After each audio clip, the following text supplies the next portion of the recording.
Hey everybody, this is Chapter 7 of the Bolshevik Party and Conflict, the Left Communist Opposition of 1918.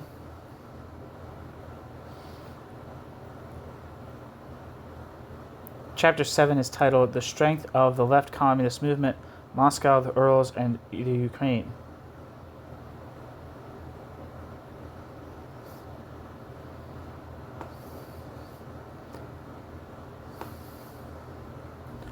How strong was the left communist movement in Russia in the first half of 1918? Surprisingly little detailed attention has been paid to this question, particularly in Western studies.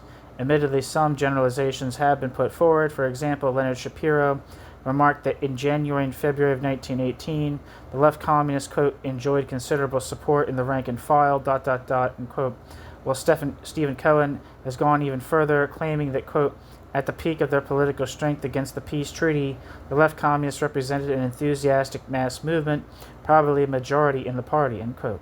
Stephen F. Cohen. Little more substantial evidence has been offered. Even less has been said about the support that the left communists possessed in the months after the peace was signed, when the left communists were in marked decline, apart, that is, from broad allegations that they retained strongholds in the Moscow industrial region, the Urals, and the Ukraine. Questions of the actual extent of their support and why it should have survived in these regions have remained basically unexplored. Soviet historians have contributed considerably more to our knowledge of popular support for the left communists.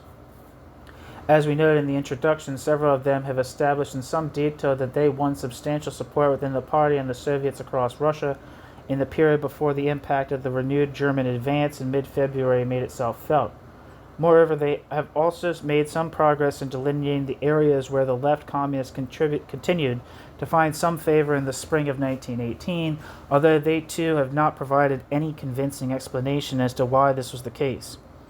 The purpose of this chapter, drawing upon a range of local sources hitherto relatively untapped, is to attempt to advance this particular area of study further. Its particular focus will be to test existing assumptions that the Moscow region, the Urals, and the Ukraine were bastions of left communism and remain so longer than other parts of the country, and where this appears to be the case, to suggest possible reasons why this should have been so. At the same time, in pursuing this objective, the rather skeletal depiction of the rise and fall of the movement given in Chapter 1 will be given more depth, as we shall discover to what extent the arguments of the left communists struck a chord at the local level, and also fathom more fully the reasons for their decline. New section, the Moscow region. Both Western and Soviet studies have long portrayed the Moscow region as a stronghold of left communism in the winter and spring of 1918. To a degree, this interpretation is correct. Many leading left communists were to be found in the various Moscow party organizations, and more significantly, the Moscow Regional Bureau has been singled out as the, quote, organizational center of left communism, end quote. On closer examination, however, it transpires that significant modifications to this picture are required. In Moscow, as in much of Russia, the left communists enjoyed considerable, in all probability, majority support among the party, the Soviets, and possibly even among ordinary workers until early March.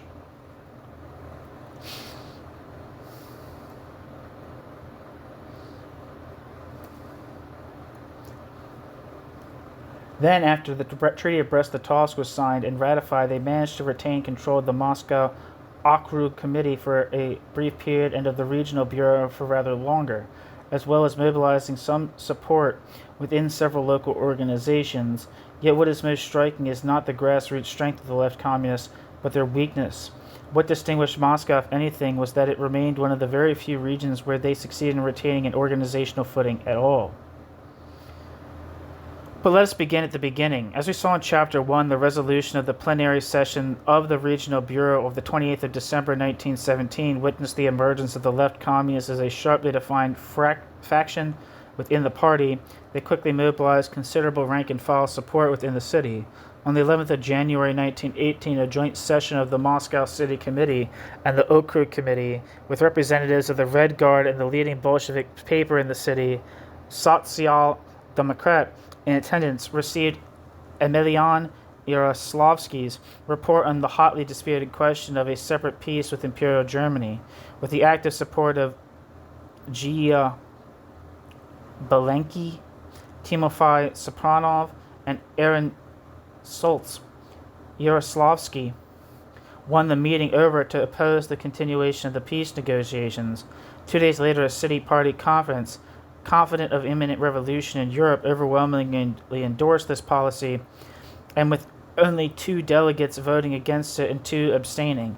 In fact, it accepted the most pessimistic conclusions of those left communists who spoke: Yaroslavsky, S. Feldman, Soltz, Ilyushin, Konstantin, Maximov, and Sopronov, that it was preferable to fight for the cause of international socialism, even at the risk of the defeat of revolution, than to betray it by consenting to an ignominious peace with Germany. Allegedly, it also approved a decree forbidding Lenin's supporters to argue their case before the rank and file of the party.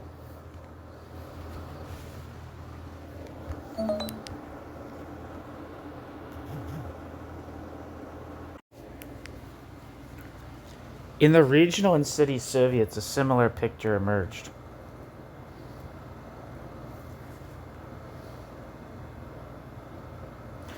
On the 12th of January, the Presidium of the Regional Soviet passed a resolution against peace.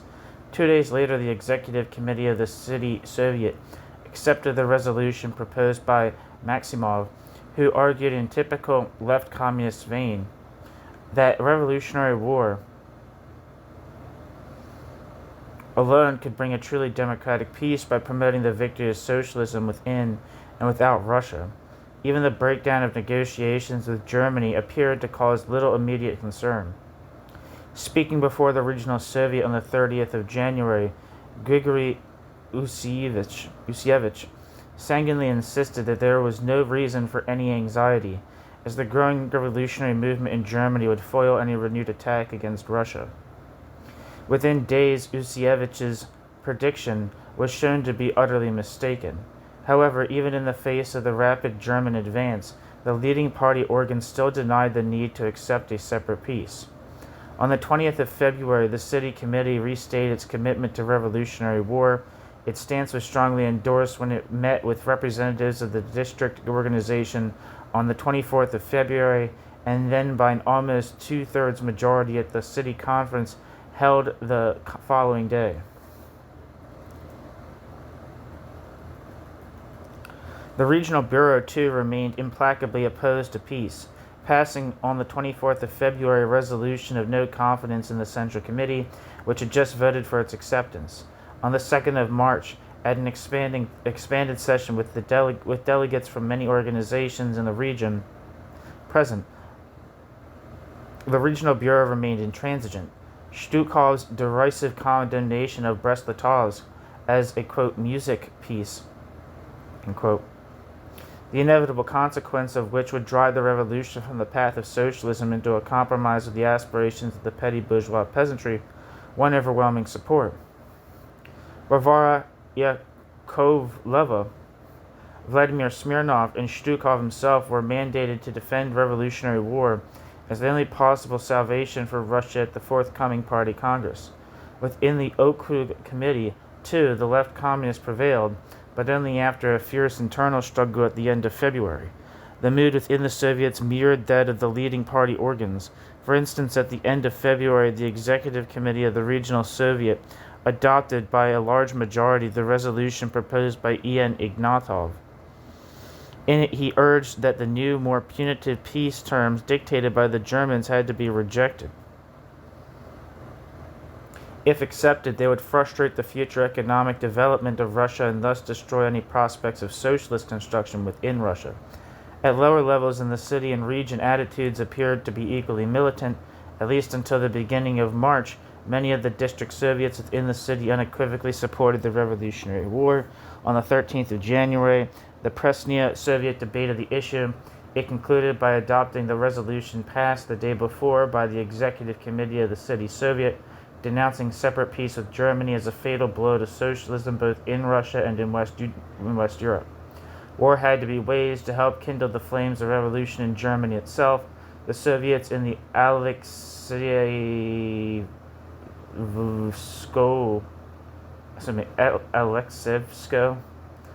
Rostokinsky, Sokolniki, and Vsek Vyatsky districts soon followed suit. The German advance produced no immediate change of heart among the district Soviets, but rather the reaffirmation of their faith in revolutionary war, the Western proletariat and international revolution. In the last week of February, the Soviets in Komovniki, Rozhkovsky, the city of Gorodskoy, Sokolniki, Dorogomilovo,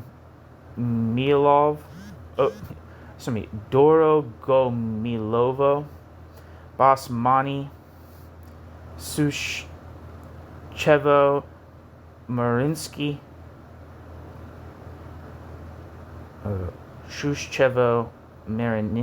Marinsky, and the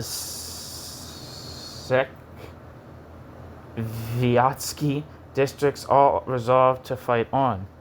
Similar levels of militancy were reported from Blagusha, Lefortovo, Zamosk, Voreche, and Simonovo districts. More evidence called from the reports in the contemporary press suggest that commitment to revolutionary war remained strong for a time at the grassroots, even after the Germans began to advance on Russia. Again, proved to describe the attitude of the majority of workers and soldiers in the city as, quote, resolute and cheerful, end quote. In justification, it referred somewhat exaggeratedly, as we shall see, to the apparent ease with which the Soviet district Soviets and Red Guard had been able to mobilize detachments of volunteers to send to the front. Certainly, the central workers' organizations in Moscow were bellicose. The Third City Conference of Factory Plant Committees, which convened on the 17th of February, unequivocally denounced all thought of separate peace with Germany. Only revolutionary war, to spark off socialist revolution on an international scale, could beget a genuine democratic peace. It was to be accompanied by an intensified assault against all remaining vestiges of capitalism within Russia itself to advance the construction of a socialist economy. Soon afterward, on the 23rd of February, the Union of Unions called on the workers to resist peace on German terms. Next day, a meeting of the Metalworkers Union defended the same policy, followed the day after by the Union of Unions again, which now raised the dismal specter that the Brest peace would gradually starve Soviet Russia of food and fuel, and so of all hope of salvation. Their appeals apparently found a widespread response among the ordinary workers. The Union of Young Workers in particular rose to the challenge by volunteering in such numbers for the detachments to be sent against the Germans that it had disintegrated by the end of February. Many other workers in a variety of industries expressed a similar resolve. A general meeting of the metal workers of the Gachenthal plant on the 24th of February concluded that the choice before them was simple: fight in the hope of igniting socialist revolution in Europe, or perish at the hands of German imperialism and their reactionary Russian allies. On the 27th of February, the textile workers of the Semenov Factory 2 demanded that all vacillation cease and revolutionary war be vigorously prosecuted, while next day a 4,000-strong meeting in the Bogatyr Chemical Works, denouncing the acceptance of peace as a victory for counter-revolution, called for the rapid organization of a revolutionary army to fight the Germans. Mass endorsement of resolutions in favor of war can, of course, be somewhat misleading, as in fact few workers, it seems, were ultimately prepared to take up arms. In the Moscow region, too, there had been a widespread support for the Revolutionary War, as Feldman reported on the eve of the Fourth Congress of the Soviets. Kaluga province, to the southwest of Moscow, was a case in point. On the 25th of February, the Third Provincial Party Conference reaffirmed that the position adopted by the party in mid-January, when it had subscribed to the policy set out by the left communist-dominated regional bureau, was the only correct one. Those present at the conference professed that it was preferable to perish honorably in war with Germany rather than to accept a servile peace which would destroy the conquests of the revolution. Further, it mandated its delegate to the Seventh Party Congress, Kowalski ch.7, to oppose to the bitter end any such capitulation. Such intransigence in the face of revolutionary war. Zuckerberg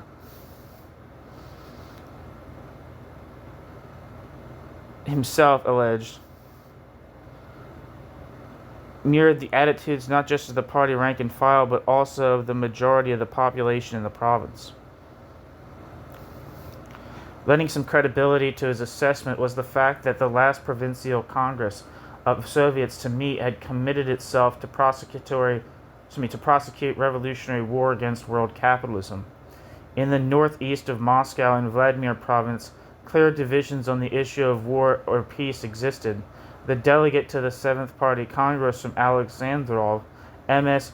Grundbaum, reported that the local party organization had condemned both the Central Committee and the SNK for their readiness to conclude a separate peace with Germany, whose objective, above all else, was to crush the revolution in Russia.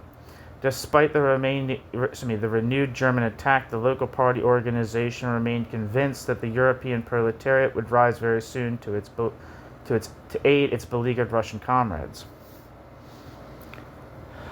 However, the workers and peasants in the district fervently sought peace at any price. And according to Grundbaum, this pressure had impelled the party to reverse the party's policy on the eve of the Seventh Congress. Similarly, V.I. Dolbykina from Kovrov claimed that the local party organization had repeatedly supported the policy of revolutionary war, with the Bolsheviks and the local Soviet being the first to volunteer for the new Red Army. The attitude of the local workers and peasants remained unclear, though the Uzd Soviet, as its counterpart in Shuya, saw no alternative but to fight if the revolution was to be saved. The situation in the city of Vladimir itself was quite different, as N.I. Danilov reported. There, both the party and the most workers and peasants had urged the rapid conclusion of peace, whatever it cost. Opposition to the Brest peace could be found elsewhere in the region. The delegate to the Seventh Party Congress from Nizhny Novgorod, the Nizhny Novgorod principal organization, M.S. Sergushev, himself a staunch defender of peace, admitted that many leading Bolsheviks bitterly rejected the peace, citing as one example the stand taken by the Bolshevik faction in the Provincial Soviet in late February. In Kostroma too, the City Soviet and the Executive Committee of the Provincial Soviet staunchly upheld revolutionary war, while in Urals the left communists won over certain key localities, Bryansk being the most important, closely followed by Mtsensk, and in Ivanovo-Voznesensk, the Executive Committee of the Provincial Soviet swung its forces behind the opposition to peace.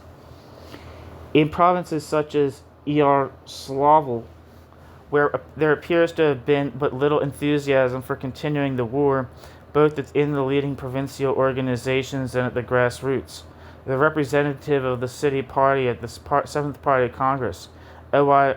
Rozanova, claimed that for the most part the local party had come round rapidly behind the peace policy advocated by Lenin, a shift which had won the approval of the factory plant committees. Moreover, on the 25th of April, a joint meeting of the City Soviet and the Executive Committee of the Provincial Soviet categorically came out in favor of peace.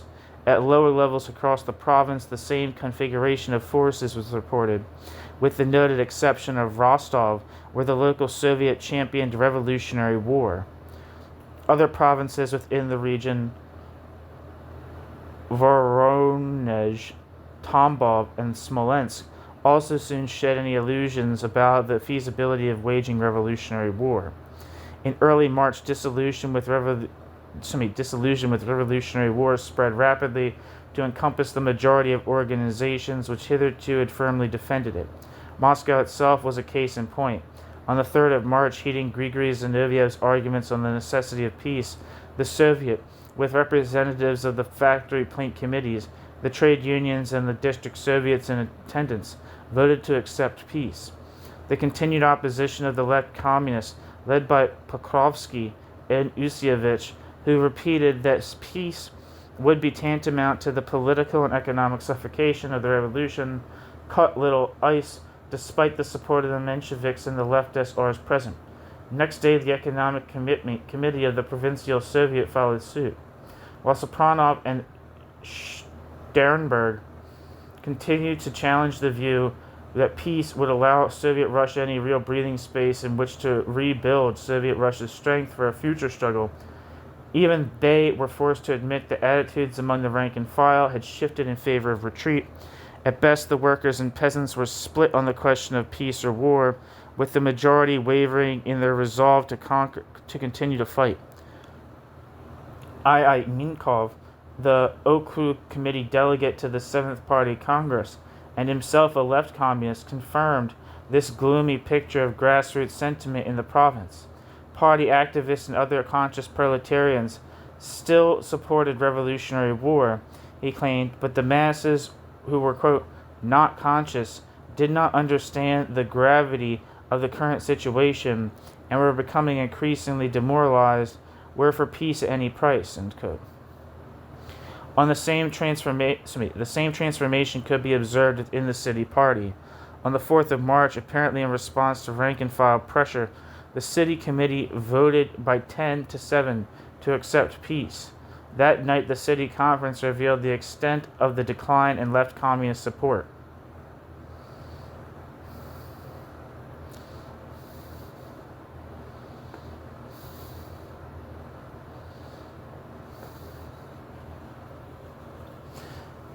The impassioned pleas of Osinski not to lay down arms before the forces of counter-revolution, led by Germany, gathered only 5 votes. Zinoviev, who had come to Moscow with Sverdlov to win the party over to the cause of peace, emphasized the futility of prosecuting a war when Russia had no effective army and was in the throes of economic collapse and hunger. Bellicose resolutions were not enough, Zinoviev concluded, caustically pointing out that less than 3,000 workers had volunteered for the new Red Army.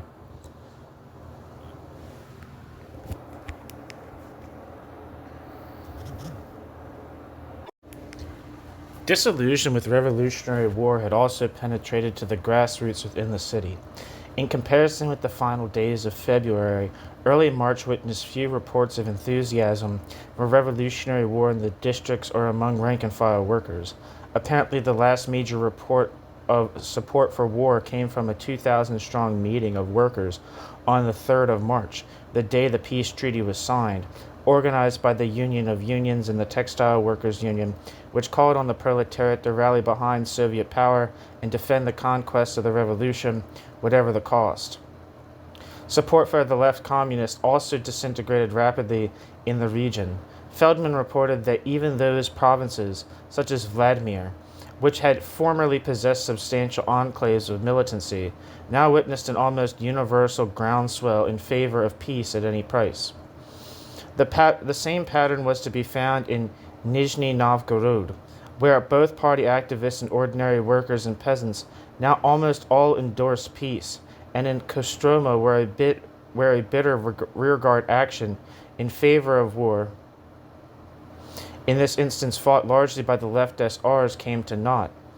Where widespread skepticism about the feasibility of revolutionary war surfaced earlier, as it had in Voronezh, Smolensk, and Yaroslavl, Yaroslav. Oh, I don't know. The first half of March simply saw a consolidation of this attitude.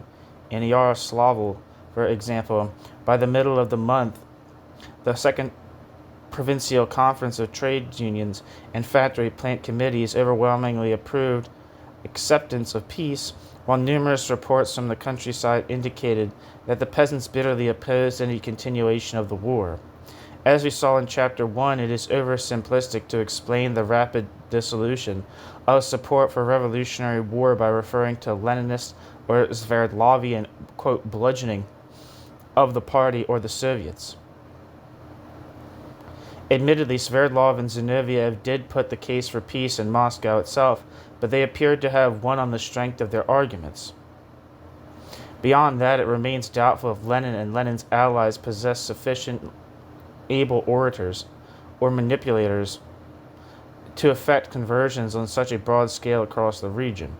Moreover, Kowalski's suggestion that the workers of Moscow and the central industrial region more generally abandoned revolutionary war because they were less militant than their Petrograd comrades is equally simplistic.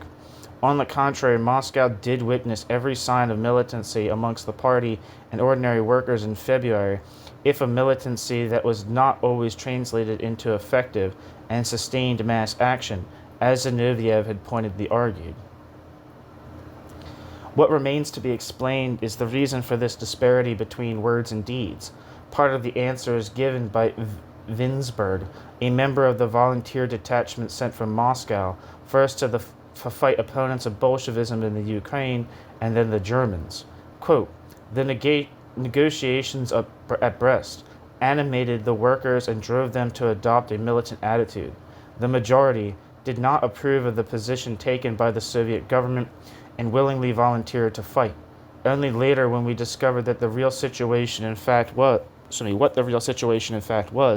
the impossibility of waging war against a German army that remained organized and disciplined, only then did our jingoism begin to dissolve, and we saw that our leaders had calculated quite correctly and concluded the Brest peace, even though it imposed draconian conditions on us. End quote.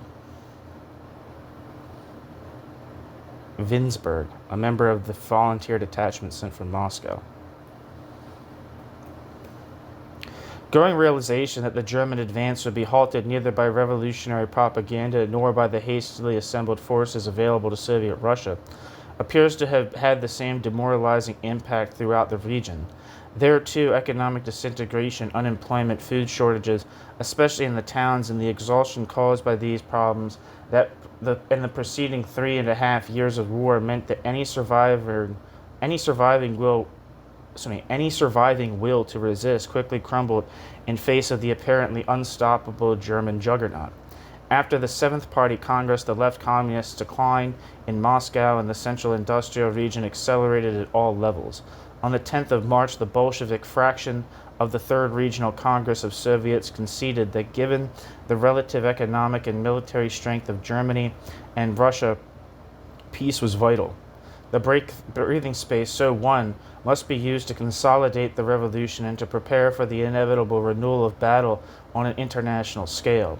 By the end of the month, the left communists had also lost their control of the Okrug Committee. On the 24th of March, the 7th Okrug Conference rejected the pleas of Bukharin, Radek, and their allies to condemn the Central Committee for accepting a peace which had reduced Soviet power to no more than a, quote, scrap of paper. Only the representatives from the Orakhovo-Zhuevo industrial district supported them. Rather, the conference resolved to use the current respite from war to complete in a vaguely defined manner the construction of socialism within Russia and to organize a volunteer army of workers and peasants to resist future attack by the forces of world imperialism. 4 days later, a Congress of the Soviets of Moscow and region, with representatives of the district Soviets and the factory plant committees present, affirmed that the current exhaustion of the country meant that peace had been the only realistic policy to follow. Despite their decline, the left communists retained control of the regional bureau, notwithstanding the refusal of an expanded plenary session of the bureau to adopt the resolution proposed by its left-dominated core in the second half of March. They continued to use it as a base from which to launch a sustained offensive against the policies of Lenin and his allies, until the Fourth Regional Party Conference convened in the middle of May, when they lost their hold on the Regional Bureau. Lomov's motion condemning Lenin's foreign and domestic policies was rejected decisively in favor of the latter's own theses. The left communists won the votes of only 9 of the 56 delegates present, though Yakovleva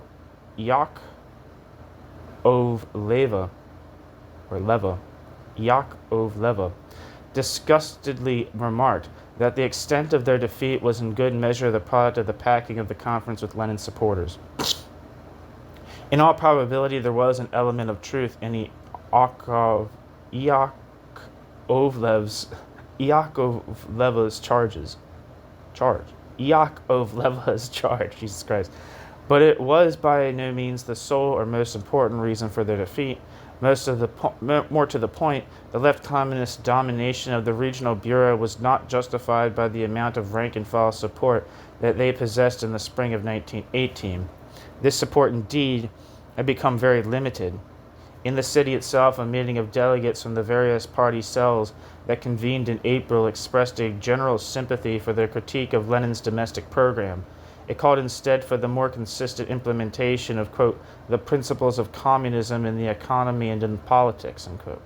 To achieve this objective, greater efforts would have to be made to, quote, straighten out, unquote, the policy of the Sovnarkom, which had deviated to the right in order to bring it closer to the principles of the, quote, proletarian communist program, unquote.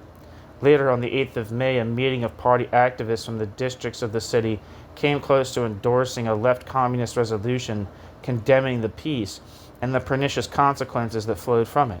The workers and peasants were to be mobilized to renew revolutionary war against German imperialism, while internally the consolidation of the revolution demanded the root and branch expropriation of the bourgeoisie.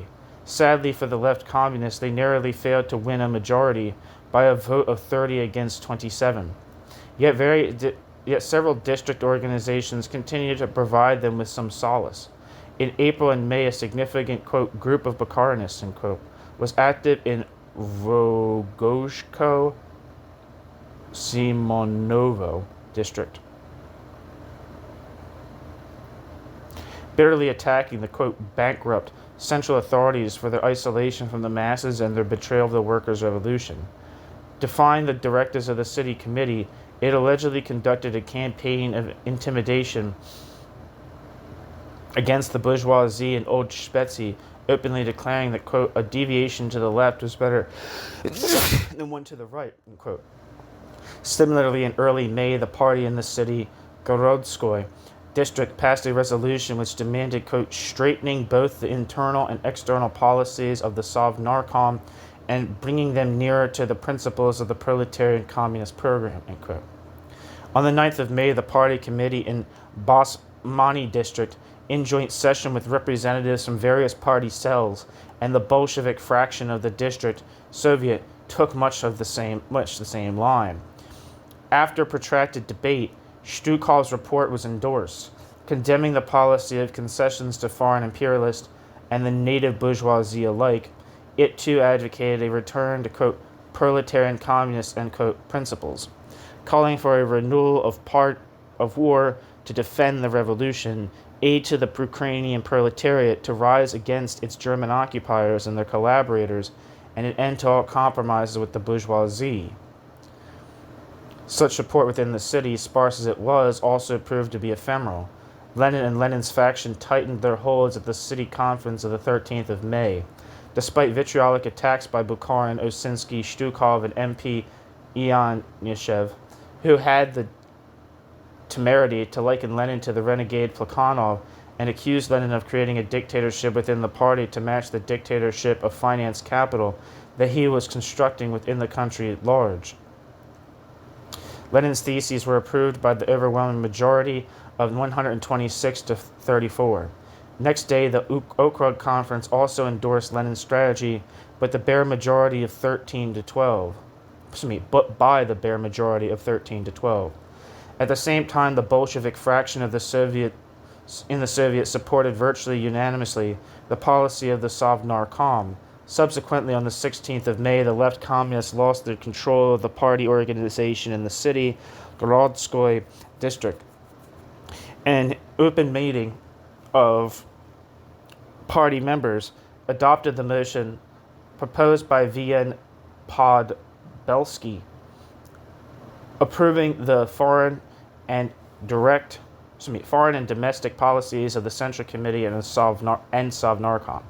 Yet they succeeded in maintaining their position a little longer in Basmani district. On the 20th of May, the District Soviet approved their resolution calling for the, quote, active defense of the revolution and the immediate end to all compromises. On the 31st of May, the District Committee of the party adopted Stukal's resolution criticizing the delay in implementing the program of the October Revolution, particularly in carrying out the complete nationalization of industry. Support for the left communists was similarly meager in the region.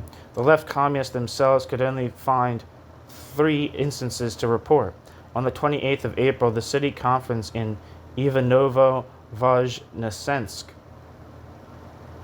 approved the theses of the regional bureau as outlined by Lomov, while on the 10th of May, the Okrug conference followed suit, adopting the resolution proposed by Bukharin by a vote of 12-9, with 4 abstentions. On the 13th of May, the city conference in Yaroslavl unanimously passed the resolution proposed by Yakovleva on behalf of the left communists. Within 2 weeks, however, the provincial party had overturned this decision despite bitter protest by Babich and Penin against Lenin's continuing compromises in foreign and domestic policy. Finally, the left communists found considerable sympathy at the first regional Congress of Metalworkers held between the 19th and the 22nd of April 1918. Here, a clear majority opposed the application of the Taylor system and the introduction of peace rates as they themselves did. Moreover, a decisive majority rejected Lenin's policy of seeking agreements with the, quote, captains of industry, unquote, such as Merchersky. Instead, it demanded the rapid nationalization of industry, which alone would lay the foundations for the construction of socialism in the economy and ensure that the interests of the working class were safeguarded. The implication, it would appear, that the Moscow region was a bastion of left communism is rather exaggerated. Admittedly, the left communists enjoyed a substantial body of support within the city and across the region in the first 2 months of 1918, but as we saw in Chapter 1, this was in no way exceptional.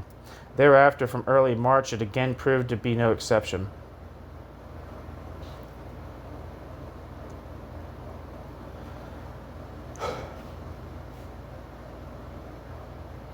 With whatever grassroots strength the left communists had possessed rapidly melting away, their control of the Moscow Regional Bureau then did not reflect their continued popularity within the region.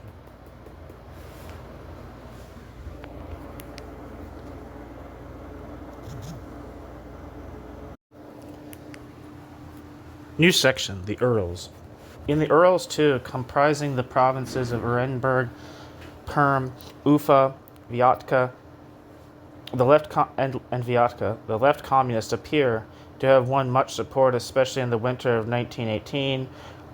Whatever indecision and confusion on the question of war or peace that reigned in the central organs of the party and government, here at least there seemed to be little doubt that the, quote, obscene peace should be rejected and revolutionary war fought. Within the party, the Third Regional Conference in early January set the tone.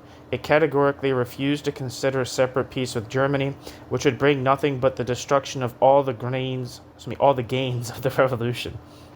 The only possible alternative was to wage revolutionary war. The Regional Committee clung doggedly to this position, which met with considerable sympathy at lower levels in the party throughout the Urals. In the key industrial city of Ekaterinburg, the party conference that convened on the 2nd of March demanded that the forthcoming party congress reverse, quote, the policy of capitulation, and, quote, by being pursued by the Central Committee, reflecting, it appears, the opinion of the district organizations that revolutionary war be waged. Earlier, in Zlatoust Ujed.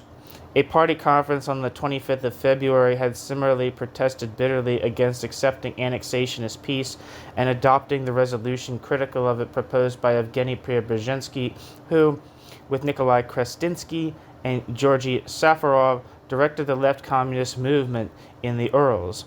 On the same day, the Bolsheviks in Nizhny Tagil came out against peace. Other organizations in the Chelyabinsk district, Izhevsk, Lysva, Perm, and Votkinsk, and in Vyatka province also swung their support behind the advocates of revolutionary war. The weight of opinion in the Soviets mirrored that of the party, although here one must add that in many of them the still considerable SR and Menshevik contingents added their voices in protest against peace.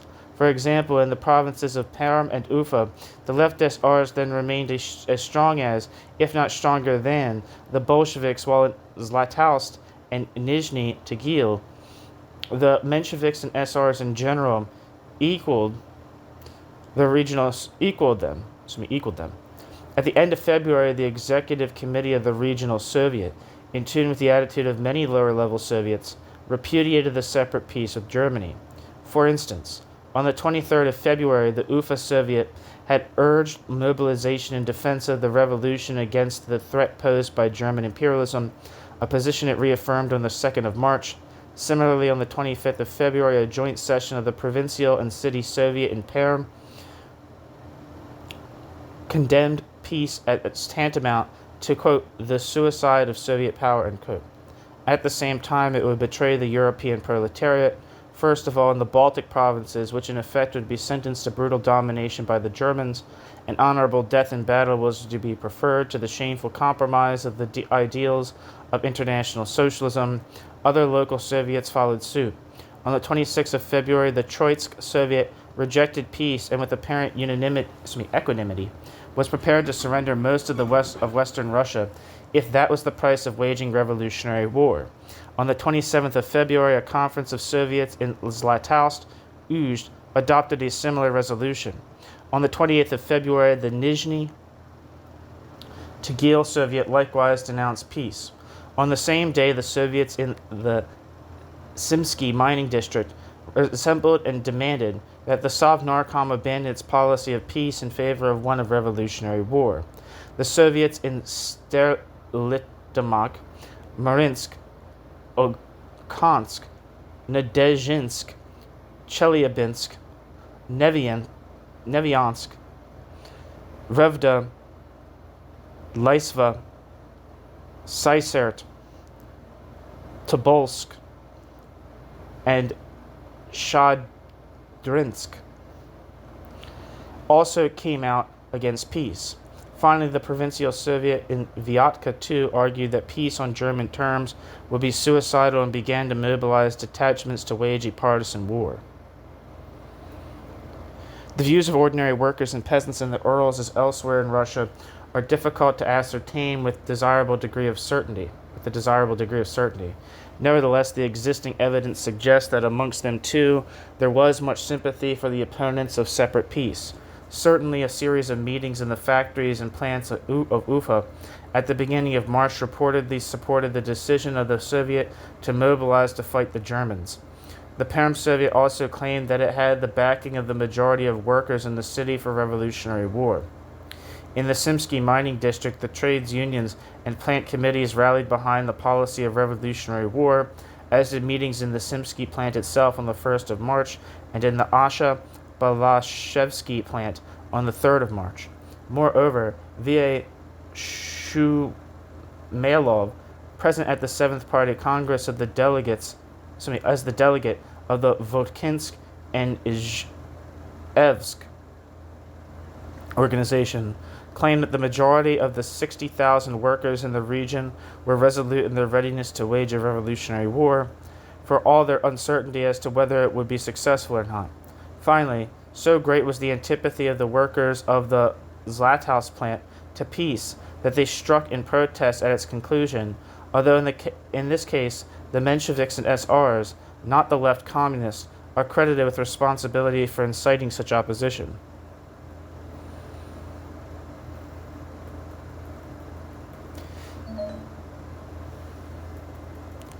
It was with no mean degree of justification then that in early March, Safarov claimed that across the Urals, antipathy to a peace that was at one and the same time disgraceful and self-destructive was prevalent.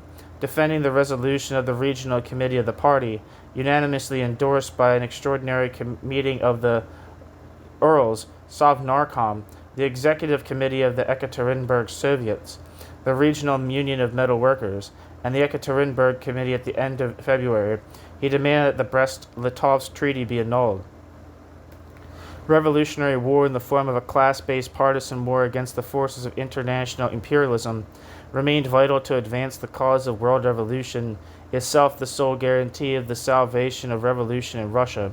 Should Petrograd and Moscow have to be surrendered in order to continue the struggle in the East, then such a price would have to be paid. Even ultimate defeat, he concluded, would inflict less harm on the cause of international socialism than the surrender of revolutionary socialist principles for the sake of a base, and in the final analysis, unworkable peace with German imperialism. However, as Safarov was writing, so the situation in the Urals was changing. Many party organizations and Soviets rapidly came to accept the Brest peace as a fait accompli. On the 6th of March, a general meeting of party members in Ufa rejected the impassioned defense of revolutionary war mounted by Eltsin. By a substantial majority, it endorsed the Urals and Svierdlovsky's resolution approving peace.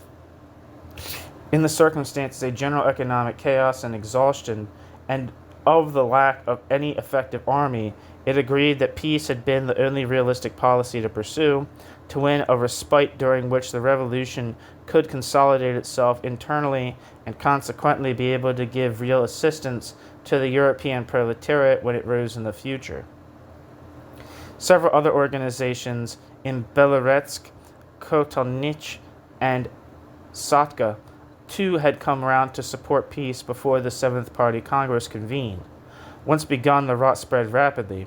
On the 7th of March, the Bolshevik-dominated Miniarsk plant Soviet conceded that there had been little choice but to accept the dictated peace. On the 9th of March, the party organization of the Ust-Katovsk plant followed suit. By the 13th of March, the Nizhny Tagil organization, where Grigory Usievich had been active earlier in the year, also abandoned its opposition to peace.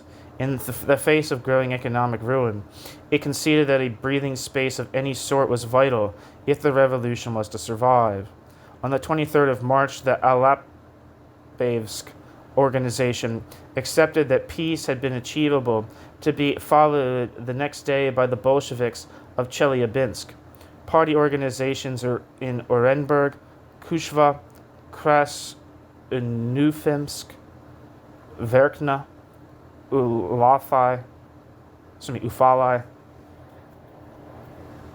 Novaya Liaglia, and the Simsky plant followed suit. On the 19th of April, a conference of Bolshevik organizations in Ufa province underlined rank-and-file disillusion with the whole idea of revolutionary war when it concluded that the Brest peace had been a necessary, albeit most painful, retreat. Within the Soviets, the same decline in support for revolutionary war was evident. Before the Fourth All-Russian Congress of Soviets began in Moscow, the Soviets in Orenburg and in Orlov, Vyatka province, had come round to favor the ratification of the peace treaty. After the Congress, many more shifted their ground. On the 23rd of March, the Gubka Soviet abandoned its advocacy of revolutionary war as utopian. Similarly, the Ufa Soviet, apparently influenced by reports from the countryside that under no circumstances could or would the peasants continue any war, executed a volte-face and approved ratification of the peace. At the beginning of April, the Chelyabinsk Soviet, after heated debate, also welcomed the peace by narrow majority of 66 to 64. The same reversal took place in the Ekaterinburg Soviet itself. Dramatic and rapid as their loss of support was, the left communists were not yet beaten in the Urals. They continued to dominate the regional bureau of the party. From where they sought a union with the Moscow regional bureau in order to be able to resist more effectively the whole tenor of the policies advocated by Lenin and his allies. Moreover, they still possessed strongholds within the party in Ekaterinburg and Perm. To take one instance, in Ekaterinburg, a party conference on the 21st of April adopted the resolution proposed by Safarov, again castigating the Brest Peace as fatal for the survival of socialism in Russia. He called for the renewal and uncompromising prosecution of revolutionary war. Whether this policy struck the same chord in the ranks of the workers of the city remains open to some doubt, but the lack of evidence permits no definitive answer to the allegation, repeated several times by the Ufa party organization, that the Ekaterinburg Bolsheviks were a group of, quote, intellectual ultra-communists, unquote, who had no right to speak for the proletariat itself. At the fourth regional conference of the party that convened in Ekaterinburg on the 25th of April, the left communists again emerged triumphant. Over 130 delegates representing more than 70 organizations, allegedly comprising about 35,000 workers, were present. Safarov, albeit abetted by I.A. Tuntel and Vorobyev, renewed his attack on the Brest Peace by marking the capitulation of the revolution, its surrender into the hands of world capitalism. At the same time, the left communists denounced the domestic policies of the Sovnarkom, railing in particular against Lenin's attempts to reach some agreement with the bourgeoisie, whose assistance he sought in restoring Russia's shattered economy.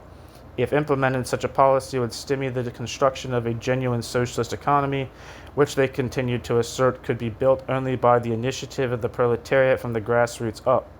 In fact, the conference even resolved to create an autonomous Urals commune within which authentic socialist policies could be introduced. There is little evidence, however, to substantiate Preobrazhensky's contention that the majority of party organizations in the Urals supported such a program, which lends some credence to accusations that the left communists themselves had packed the conference. One notable exception was the city of Perm. On the 12th to 13th of May, a joint conference of the Perm and Motovilika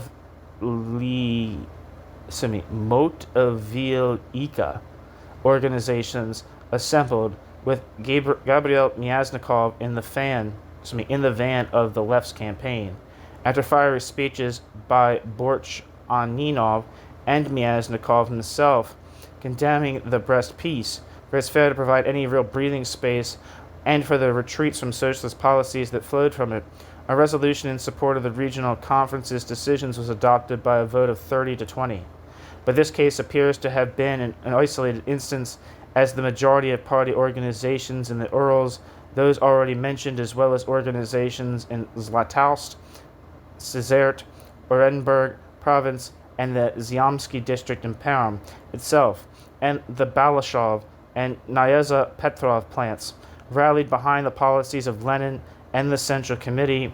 What role the re-registration of party members ordered by the Central Committee in May played in the left communist failure to regain support at these lower levels of the party remained unclear.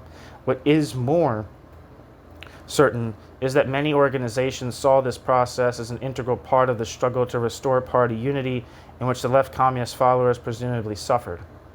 The only other instances, it appears, of unequivocal support for the left communists came on the one hand at a session of the Executive Committee of the Regional Soviet on the 21st of May, when the resolution unsuccessfully put forward at the inter-district meeting in Moscow on the 8th of May was adopted. And on the other, the Congress of the Workers of the Zinger Company in mid-May, attended by 33 delegates from plants throughout the Urals. This Congress approved the resolution by Yushkov from the Regional Soviet, castigating the Brest Peace in typical left communist fashion for providing no genuine respite from war and destroying any prospects for socialist reconstruction in Russia. The spring of 1918, it would appear, saw the same disintegration of support for the left communists on the question of war or peace As it occurred in the Moscow region, the party leadership and the rank and file within and without the party diverged more and more as news filtered east of the rapid and largely unchecked German advance, convinced the latter of the foolhardiness of any attempt to pursue revolutionary war. The Germans were not the relatively easy meat that Dutov and his Cossacks had been, with whom locally organized detachments of workers had succeeded in defeating in March 1918. The renewal of civil war in May, possibly combined with a purge of left communist sympathizers within the party, brought to an end any debate on this question. Reality now demanded that the Bolsheviks fight, if not against the Germans, then against the Czech legions and the forces of counter-revolution rallying behind them in Siberia. However, the left communists were not yet completely crushed. Their ideas on the organization of industry met with considerably greater sympathy. In particular, their stubborn opposition to any agreement with the bourgeoisie, to experiments in state capitalism, and to one-man management, and their call for nationalization of industry, subsequently to be administered by elected representatives of the workers, found a fertile soil among very many Ural workers. Indeed, Paul Flenley has concluded that the Urals witnessed perhaps the most thoroughgoing experiment in workers' management in the first half of 1918. Early in 1918, the Third Regional Congress of Soviets, echoing the resolution of the First Regional Conference of Factory Plant Committees, endorsed the implementation of workers' management in an organized and coordinated manner throughout the Urals. Industry from the level of the plant itself up to that of the region was to be administered by elected boards, in which the workers would have a two-thirds majority. Even after Lenin began his attempt to limit the scope of workers' control in the spring, support for workers' administration remained strong in the Urals.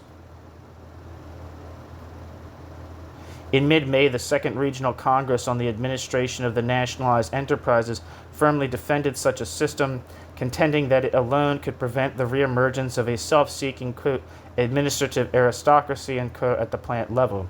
The same sentiments were to be found in the Ekaterinburg Soviet among many rank-and-file workers, for example, in the Zinger Company and in Nevyansk. Moreover, at a conference on the administration of nationalized properties held in Moscow in May, the delegate from the Urals, allegedly to thunderous applause, launched into a familiar leftist assault on those Spetsy who denied the workers any role in the running of industry.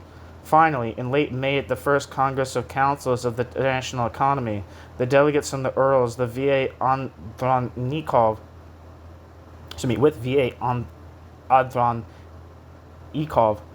the Commissar of Industry in the Urals region, in the van, as we saw briefly in Chapter 5, argued that the actual experience of trying to maintain production in the region had clearly demonstrated the need for a system of workers' management, and one radically more decentralist in spirit than that advocated by leading left communists such as Osinski and Smirnov. The question that remains is why the Urals should have proved to be such a bastion of radicalism, since the recent economic and social history of the region might have suggested otherwise. For long, it had been something of an industrial backwater, dominated by a multitude of small, technologically backward enterprises often located in isolated settlements in the countryside. The character of much of its workforce had matched the backward state of its industry, composed in its larger part of unskilled, quote, peasant proletarians, and, quote, who labored 2/3 of the year in industry and spent the summer working on their farms. Episodes of militancy notwithstanding, in the main they had shown themselves to be politically passive and resistant to organization.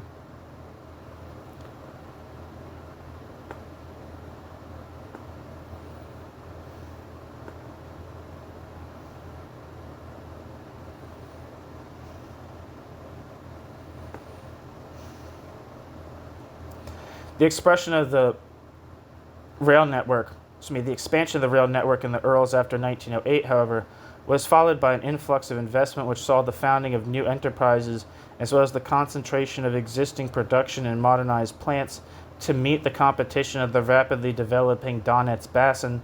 In turn, the years immediately preceding World War I also had witnessed the attraction of skilled labor, yet still in insufficient numbers to radicalize the region, which remained relatively quiescent in the period when militancy rose rapidly in the other industrial areas of the country. World War I itself produced marked changes in the Urals. Then a substantial migration of workers from Petrograd, Riga, Revel, Warsaw, and elsewhere in the West swelled the workforce. In their ranks there were politically active workers fleeing the repression of the authorities. These newcomers arguably brought with them what the hitherto depressed and downtrodden workers in the Urals had lacked, what Soviet Burke described as, quote, a core of class-conscious proletarians capable of providing revolutionary leadership under the right circumstances, end quote. Stephen Burke. The right circumstances soon emerged.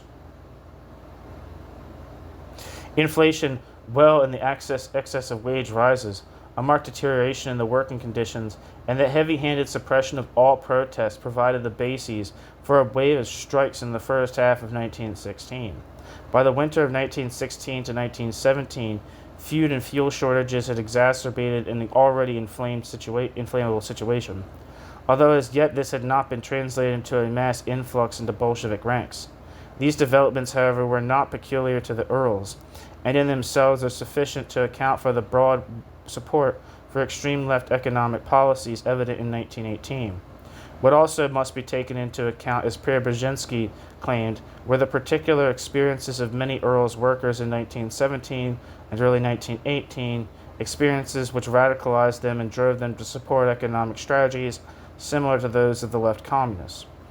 The cruel exploitation and repression of the workers in the region did not diminish with the fall of the autocracy.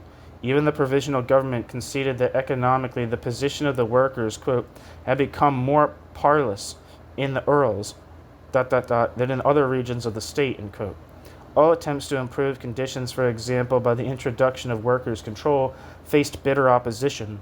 The industrialists, supported by the majority of their spetsy, threatened to close down production and to deprive workers of their livelihood in response to attempts to constitute even minimal levels of workers' control. The Bolshevik seizure of power made the industrialists, if anything, even more determined to resist any encroachments upon their traditional prerogatives. Hopes of any compromise between capital and labor in the Urals simply did not exist. As A. Andreev avowed in December 1917, the sheer intensity of the economic struggle in the Urals had radicalized many workers and heightened their political consciousness, so much so that at the grassroots they were intent on introducing workers' control, and were even prepared to take over the running of industry should this prove to be necessary. Lenin himself acknowledged the gravity of the situation in the region, urging Shlepnikov and Dzerzhinsky,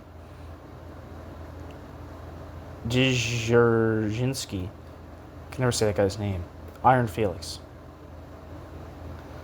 in a letter of early December 1917 that, quote, all works in the Urals should be confiscated, end quote. As the problems of maintaining industrial production already jeopardized by food and fuel shortages and the accelerated breakdown of the transport system were compounded by the sabotage of the owners, so soon after October the workers were forced to turn to nationalization as a solution to this disruption. The refusal of the industrialists and their spetsy to cooperate in the operation of the nationalized enterprises soon placed the whole issue of workers' administration, not just control, on the agenda.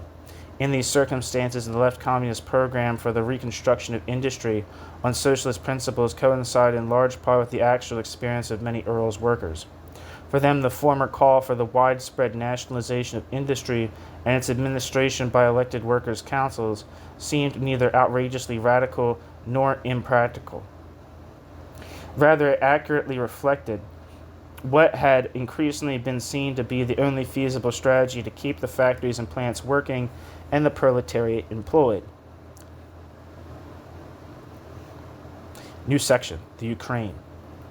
As the Urals, so the Ukraine frequently had been depicted as a particularly fertile region for left communists. Indeed, John Bushnell has even singled it out as the, quote, most important center of left communist strength, end quote. Admittedly, there is some substance to such an interpretation, as the left communists did dominate the leading organizations of the Ukrainian Party in the spring and summer of 1918. On closer examination, however, we shall discover that the configuration of forces within the party and in the Ukraine more generally was considerably more complex, and was considerably more complex than the above conclusion suggests. But before we can proceed, we must delineate what is understood by the Ukraine.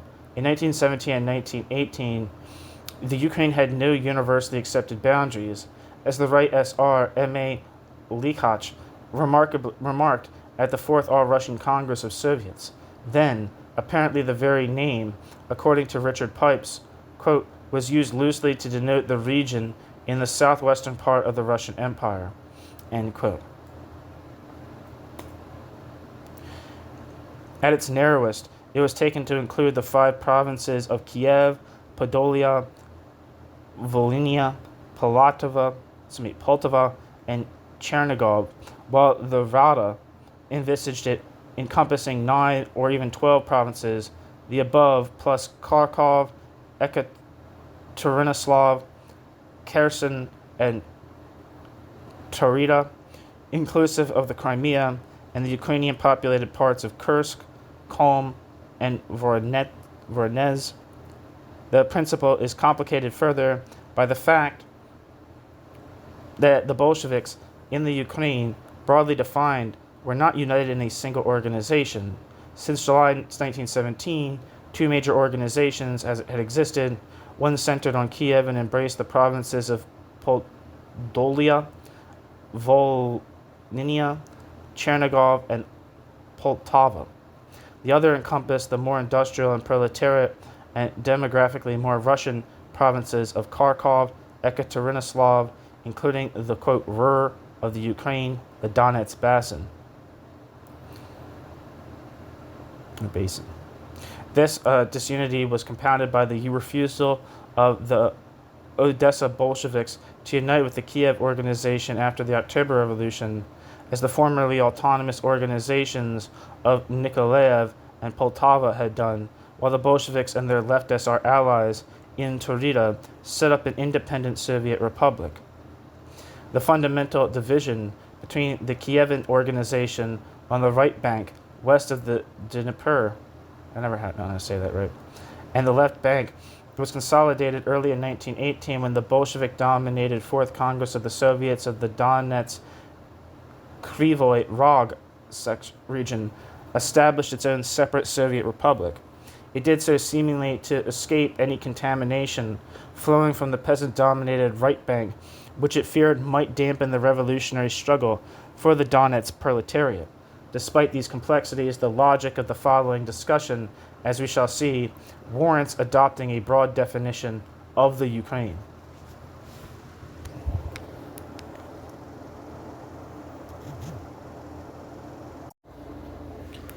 Another complication is the fact that it is incorrect simply to equate the Ukrainian variant of left communism with its Great Russian counterpart.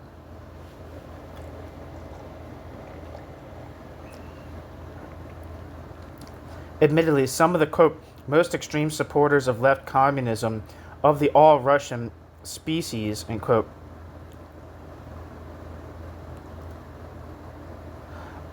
operated in both areas in 1918, particularly Yuri Pyatakov, Andrei Bubnov, Stanislav Kosyur, and Karl Radek, but this was not universally the case. As Vladimir Kowalski himself on the left in 1918 recalled, quote, right and, quote, left Ukrainian communists were not at all the same as, quote, right and, quote, left Russian communists. At least among the left Ukrainians were those, I include myself in that number, who in the Russian context were considered to be on the right. They defended the signing of the Brest Peace, etc.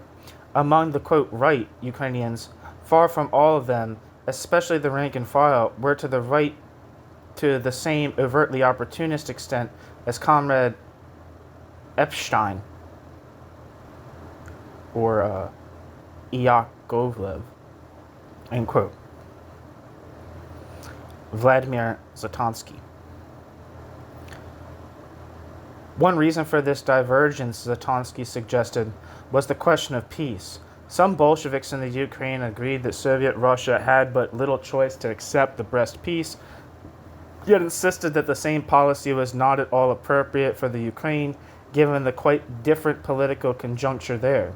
Another difference was to emerge with respect to the peasantry. In the Ukraine, the left communists persistently advocated immediate action to oust the German imperialists and the Ukrainian puppets, and in so doing, ignite revolution in the West. Yet if this strategy was to be carried out successfully, they believed that it was critical to mobilize the peasantry in mass in the struggle, as Bukharin and Bubnov had fleetingly suggested during the debate over Brest-Litovsk. But if the peasants were to be mobilized, temporary concessions, were inevitable, as even a radical proletarian internationalist such as Pyatakov conceded. For example, Pyatakov was prepared to let the peasants keep the land the peasants had won in the revolution, even at the expense of establishing collectives. In this respect, the left communists in the Ukraine were different from their counterparts in Russia who, as we have seen, opposed any conciliation of the peasantry that it despised and feared, attributing most of the compromises that the Soviet government had made to its pernicious petty bourgeois influence. Ironically, the conciliatory attitude of the Ukrainian left to the peasants provoked Epstein, the right opportunist, to accuse the Ukrainian left of representing the interest of not the proletariat, but the middle peasants. Finally, Richard Pipes has suggested that the left communists in the Ukraine came close to Lenin in recognizing the sensitivity and potential power of the national sentiments and were ready to compromise on these too. Generally, they did support autonomy for the Ukraine and independence for the Ukrainian party, yet it is doubtful if their proposals were anything other than expedients, whereby they could secure an organizational and territorial base from which to continue to push for revolutionary war. After all, Pyatakov, the most influential leader of the Ukrainian left, was renowned for his vitriolic attacks against any concessions whatsoever to national aspirations. As Kviring aptly remarked, quote, any communist who knew the position on the national question adopted by Comrade Pyatakov both in that period, 1918, and even earlier, could not reproach him for his nationalism, end quote. But let us return to the primary objective of this chapter, to an examination of the strength of the left communist movement itself. In the early months of 1918, the picture in the Ukraine was not dissimilar to the picture in the rest of Russia, with opposition to peace widespread. There too, in face of the renewed and seemingly irresistible German advance, a noticeable groundswell in favor of peace emerged. However, here this groundswell died away, not just because of the opposition or machinations of the left communists, but largely because the circumstances pertaining to the Ukraine were markedly different than in the north. On the right bank in the Ukrainian Soviet Republic, which centered on Kiev, opposition to the whole idea of separate peace with Germany was prevalent at the beginning of 1918. Having returned from Kharkov to Kiev at the end of January, when the Rada was overthrown, the CEC of the Republic and its executive organ, the People's Secretariat, issued an intransigent proclamation on the 23rd of February in defense of partisan-based revolutionary war, which in combination with a scorched earth policy is hoped would halt the Germans, stressing the counter-revolutionary character of German imperialism, as well as its conviction that revolutionary pressure within Germany would preclude a large-scale attack. It summoned the Ukrainian workers and peasants to resist at all costs. If they did, then revolution would soon spread to the west and rescue them from danger once and for all. There was no alternative, since the Germans would never permit a socialist regime to survive in the Ukraine, or in Russia itself for that matter. On the 6th of March, in Vestnik Ukrainskoy Republiki, the official government newspaper, the CEC and Secretariat reaffirmed their opposition to peace and bitterly condemned as spurious all Lenin's arguments in favor of peace. In the southern, or quote, maritime provinces, Kherson and Turida, there was also considerable opposition to peace. In Odessa, the Soviet called for revolutionary war, arguing that the bourgeoisie should be expropriated completely to pay for it. They found strong support among the Bolshevik-dominated Union of Young Workers in Nikolaev. The party considered Trotsky's policy of, quote, no war, no peace, and, quote, to be correct, but on the 25th of February resolved to prepare to wage partisan war should propaganda and revolutionary contagion fail to stop the German advance. In Bryansk, on the 3rd of March, the Soviet, supported by the local trades unions and factory plant committees, condemned peace as fatal for the revolution and advocated revolutionary war. Similarly, at the end of February, the Military Revolutionary Committee of the Feodosia Soviet sought to mobilize rank-and-file support for the Revolutionary War. On the left bank, too, there was much pressure for a revolutionary war and more uncompromising socialist economic policies in February and March. In late February, a conclave of the Kharkov and Donetsk Krivoy Rog regional committees, the Bolshevik fraction of the Sovnarkom of the Donetsk Republic, the Bolshevik fraction of the Regional Congress of Economic Councils, and other party activists witnessed a decisive victory for the left communists. Valery Mezhlak, Sudik, and Dosinsky, the last present on a mission to restore vital fuel supplies to Russia, strongly defended the by now familiar left case. Peace on German terms, they contended, would consign all of Russia, including the Ukraine, to long years of reaction. At the same time, it would demoralize the Russian and West European proletariat and so deliver a mortal blow to the cause of international revolution. These fears and the same sanguine belief as their comrades on the right bank that the Germans would find it impossible to send large forces against the revolution convinced many of the necessity and feasibility of armed resistance. Moreover, the revolutionary war against the German imperialists was to be accompanied by a radical attack on the indigenous bourgeoisie, involving the complete nationalization of large-scale industry and the expropriation of its other property. As in the Urals, the main impulse behind what amounted to a policy of workers' management was the industrialist resistance to workers' control and their subsequent attempts to sabotage production. Those who protested against these decisions, as Voroshilov did, found little sympathy and were shouted down. Osinski's resolution was adopted by a crushing majority of 54 to 10, with one abstention. On the 28th of February, as the Regional Committee of the Soviets of the Donetsk Republic, SF Vasilchenko spoke for the Bolsheviks.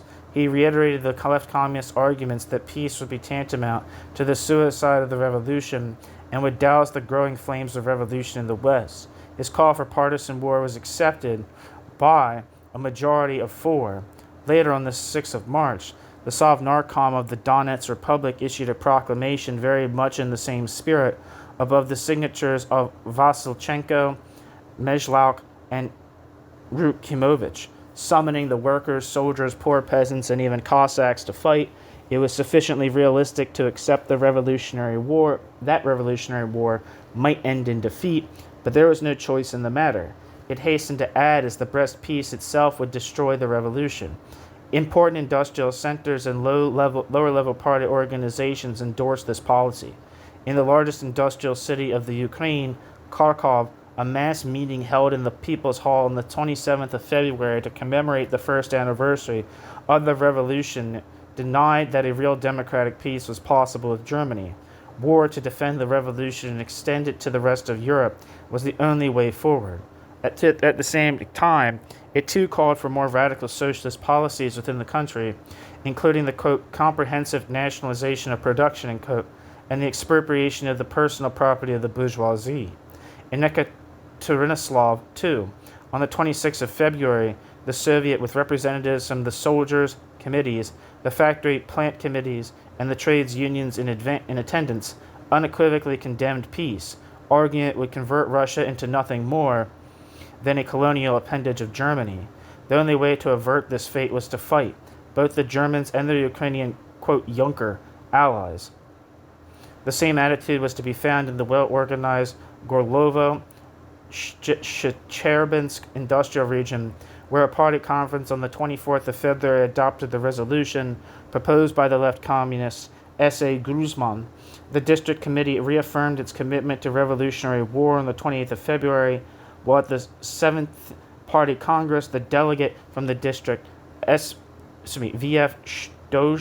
Stojak, alleged that the mood of the masses was equally, quote, bellicose. The Soviets in Bakhmut, Izium, Kupiansk, Liman, and Pavlograd were equally militant. Early March, however, saw signs of growing uncertainty about the wisdom of revolutionary war. In face of the swift German advance, a groundswell in favor of peace emerged across Ukraine. Even the left communists, Bubnov in particular, conceded that in fact, quote, a move towards peace, end quote, had grown there, ascribing it to the fact that the decision of the Russian Republic to sign the Brest Treaty had undermined the will to resist in the Ukraine itself. Not surprisingly, the CEC of the Ukrainian Soviet Republic was among the first to succumb to this loss of will.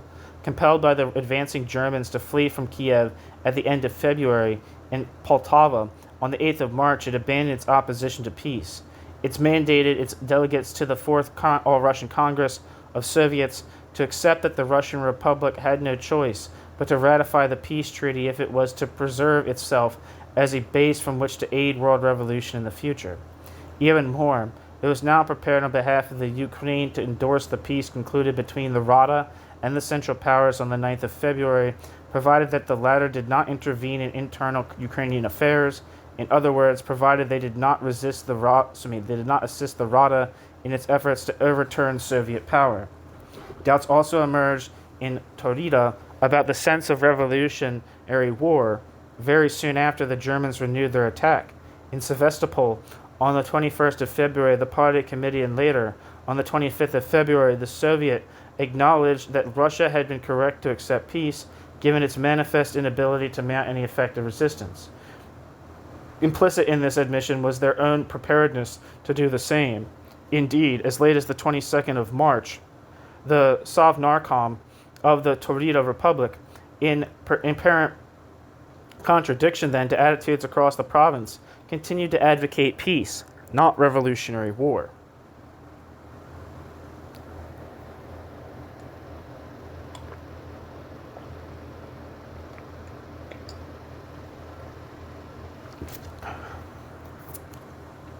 The same uncertainty appears to have made its presence felt on the left bank too. Artem F.A. Sergeyev, a committed Leninist who chided all who argued for revolutionary war for their foolishness, claimed to have won widespread support within the party, the Soviets, and the population generally in Kharkov and elsewhere in the Donetsk basin. Party organizations in Anna Kievo and Iyurevsky metallurgical plant bluntly stated that neither they nor the majority of workers and peasants in their environs had the will to continue the war. The Lugansk Soviet, too, voted to accept peace. On the 3rd of March, a Congress of Peasants in Ekaterinslav also passed a resolution in favor of peace, contending that the Ukraine, just as Russia, required a breathing space in which to organize its forces for the inevitable final confrontation with world imperialism. The miners and other workers in the Kowalski district were now convinced of the futility of revolutionary war too.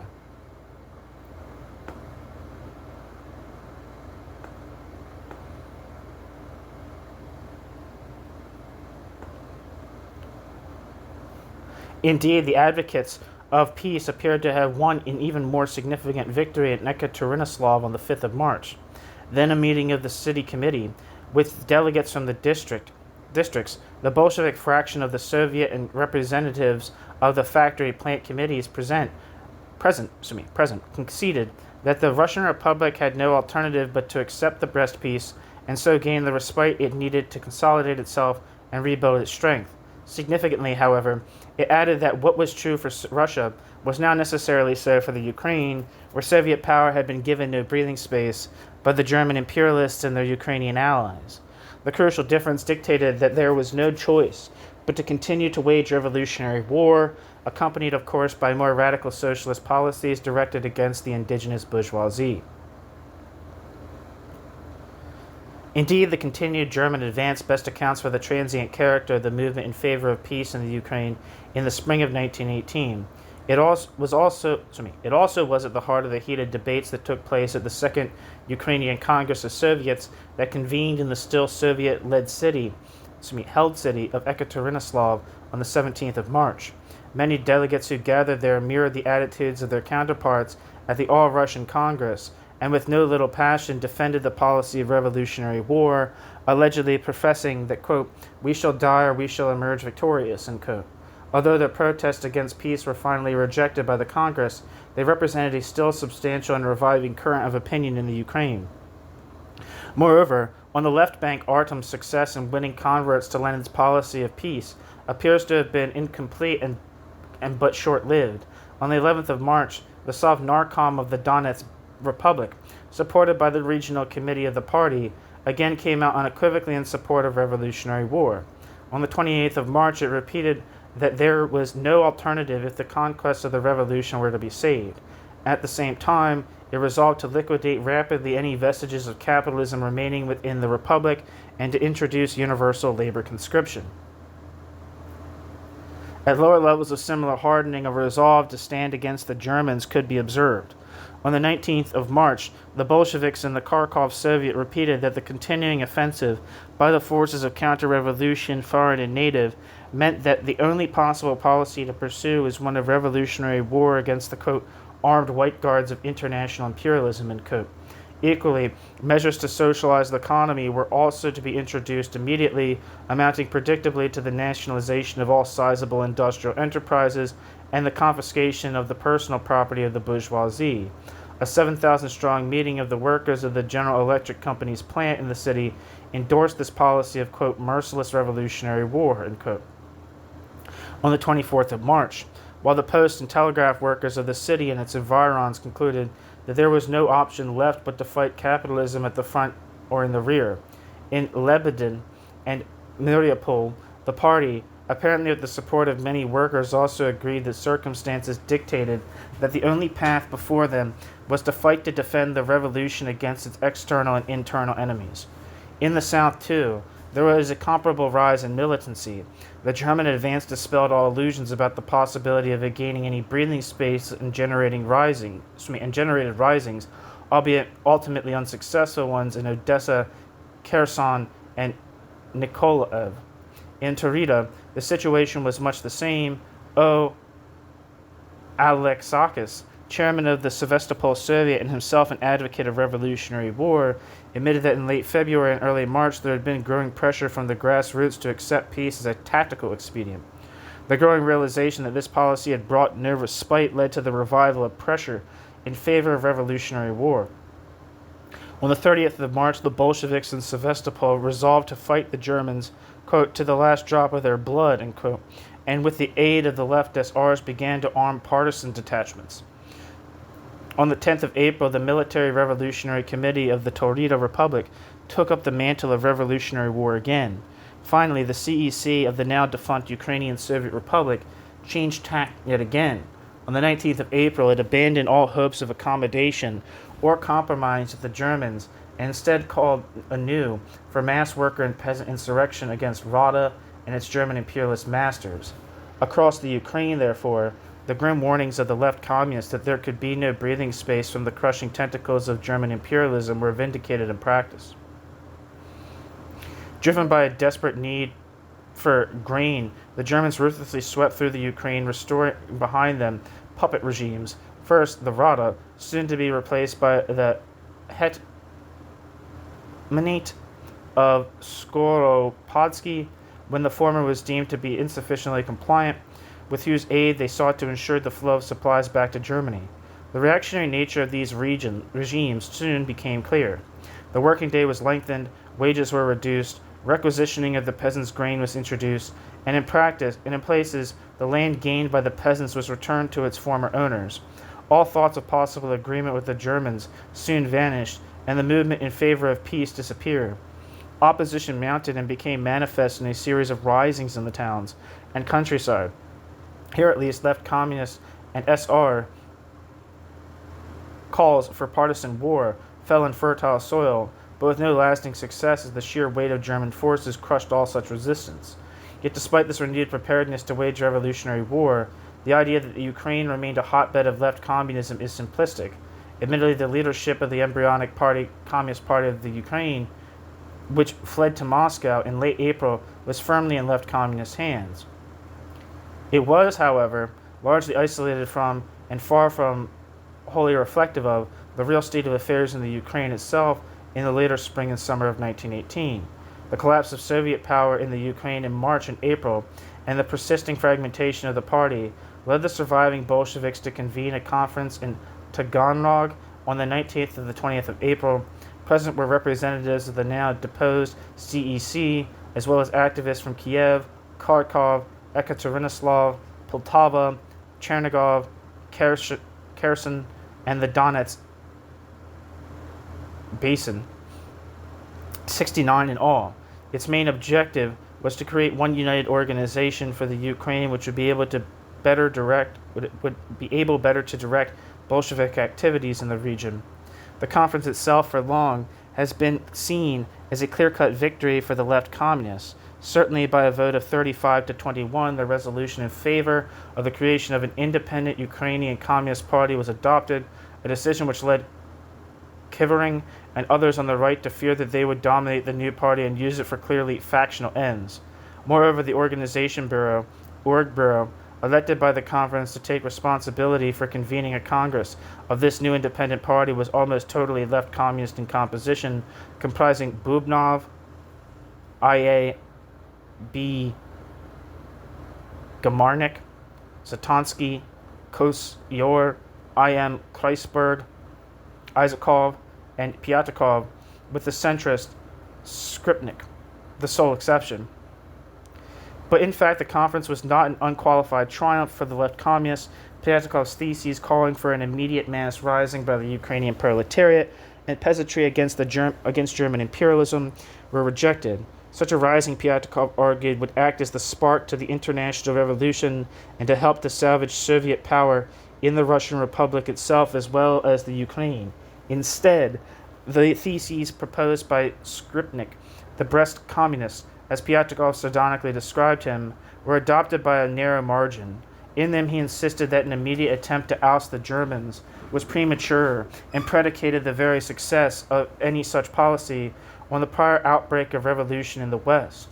Forced to flee Taganrog on the 21st of April, the Orgbura took up residence in Moscow, where it began publication of its own journal, Communists, edited by Bubnov, Pyatakov, Zatonsky. This journal reflected the left communist views dominant within the Orgbura. In its theses of the 18th of May, it called upon the workers and poor peasants of both the Ukraine and Russia to unite to wage revolutionary war against the German imperialists and their indigenous capitalist and petty bourgeois lackeys. Yet while the leadership of the emerging Communist Party of Ukraine was clearly dominated by left communists, this is not to say that they possessed much conscious support within the Ukraine itself. On the contrary, the available evidence suggests that there was little for the left communists to base themselves upon, as the occupying German forces had repressed almost the entire Bolshevik network that previously had existed there. Answering the anxieties of those who feared that the Ukrainian party would split on the same factional lines as its Russian counterpart, Zatonsky rather wryly summed up the situation. Such a split, he remarked, was simply out of the question, as there was virtually no party left to split. His judgment was soundly based. At an underground conference of Bolsheviks still active in the Ukraine that took place in Kiev on the 26th of May, all who spoke reported that the party had all but been wiped out. For example, there was no organization to speak of left in the towns of Kharkov, Chernigov, Kremenchug, and Poltava. In Ekaterinslav, Kiev, and Odessa, the rudiments of an organization had re-emerged, but the absence of politically conscious activists remained a serious obstacle to further recovery. Moreover, the delegate from this conference, who reported on the state of affairs in the Ukraine to the Orgbura, confirmed that at the grassroots the party had been so shattered that any rapid revival was out of the question. Even more significantly, he also protested that little was known in the Ukraine of the situation within the party in Russia. What had transpired in detail in the Seventh Party Congress remained vague, and only recently had news filtered through of the renaming from social democratic to communist of the party. Left communism had remained something of a mystery throughout April and most of May, until recently an unnamed comrade had returned from Moscow bearing two issues of Communist. the Left Communist Journal. In light of this evidence, the proposition that the Ukraine remained a stronghold of left communism in the spring of 1918 appears to require considerable qualification. Indeed, the Orgburo itself was unsure of the mood of the Bolshevik rank and file left in the Ukraine. Skripnik evidently feared that at the forthcoming party congress, the left communists would secure a majority. Bubnov, however, was not so confident, suggesting that the delegates from the Donetsk Basin and Odessa might well tip the scales to the center. The Congress itself, the first Congress of the CPBU, duly took place in Moscow from the 12th to the 15th of July. No single faction, however, could claim to have dominated it entirely. Certainly the left communists did not possess an inbuilt majority. Of the 35 organizations which responded to a questionnaire circulated by the Orgburo, 13 reported that the left was dominant, 6 were professedly under the control of the right, 7 claimed to be centrist, while 5 appeared to have adhered to no particular current. This complex configuration of forces was reflected in the debates and decisions taken during the Congress. Pyattakov's resolution on the current situation, in which Pyatakov argued against Kvaring and Epstein that the party, though not yet fully revitalized, should nevertheless prepare for an immediate insurrection against the Germans and their native puppets, was adopted at the second count by a bare majority of 33 to 32. Similarly, Bubnov's resolution in favor of insurrection just prevailed, by a vote of 31 to 30, over the counter-proposal that an immediate rising would be premature and contaminated by petty bourgeois peasant influence. However, on the question of the independence of the CPBU, the left communists suffered a clear defeat. By a vote of 33 to 5, the 16 abstentions, Kvaring's resolution was adopted, and the decision of the Taganrog Conference reversed. Moreover, Skripnik's resolution, in which Soviet Russia's acceptance of the Brest Peace was defended, was approved by a vote of 43 to 6. Some solace for the left communists was the fact that they achieved a majority on the newly elected Central Committee of 8 to 7 and also controlled the newly established Military Revolutionary Committee, which was given the task of preparing for a revolutionary war in the Ukraine. But even these successes might exaggerate the strength of the left communists within the Ukrainian party. They were certainly accused of abusing their control of the Orgburo to pack the Congress with delegates favorable to their position, or so a group of 20 representatives from the Donetsk Basin alleged. Unfortunately, the existing evidence allows no definite conclusions to be drawn on this issue. As the summer advanced, so the left communists lost even more ground. The insurrection that they had long desired did break out, begun in Chernigov province on the initiative of the Nezhinsk Military Revolutionary Committee. The Military Revolutionary Committee of the CPBU in Moscow responded to what essentially was a fait accompli by calling for a general rising on the 8th of August. The response to this call was pathetic. Several largely uncoordinated attempts were made, but they were quickly and easily crushed by German troops. The left communist analysis of the situation in the Ukraine appeared to have been quite unrealistic. Even where they claimed to have local support, as they did in Kharkov, they proved unable to do anything effective to promote partisan war, as Gruzman admitted at a session of the Central Committee on the 8th of September. After this costly fiasco, the left communists within the Communist Party of the Ukraine found themselves on the defensive. At the Second Party Congress again held in Moscow between the 17th and the 22nd of October, the right assumed the leadership. However, the eclipse of the left was to be temporary. With the collapse of the German Empire, a new conjuncture again emerged in the Ukraine. The establishment of Soviet power now became realizable and allowed the left to make a strong comeback. What happened thereafter is another story, more properly told as part of the history of subsequent intra-party opposition groups. What emerges from the preceding analysis in large part confirms much of the account presented in Chapter 1.